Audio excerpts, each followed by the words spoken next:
Hi, I'm Harold Ingersoll, and this is my Rotary story. There's actually three critical points in my Rotary story that I remember that were kind of changing points as I worked along my way through Rotary. The first was when a lawyer friend of mine invited me to come to Rotary. We were at lunch one day, and she said, "You know, you act like you're the type guy that would work out in Rotary."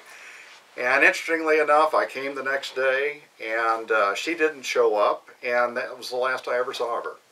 Never saw her again. She never came back to another meeting.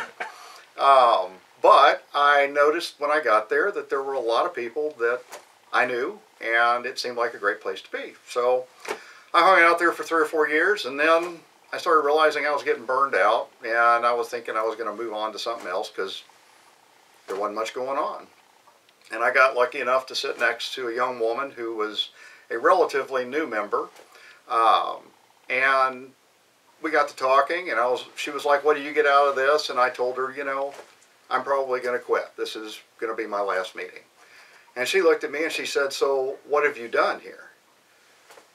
And I looked at her in shock, saying, "Well, I come to the meetings." And she said, "Well, we do a whole lot more than that." And she's new, and I've been there for 4 years. "And you're not doing anything. So, of course, you're bored and you're going to quit." So I went, all right. Well, so I got on Helping Hand Committee. And that was a changing point for me. Working with those children was great. And then, so that was the second point. The third point was Don Ray George became president and invited me to become the treasurer.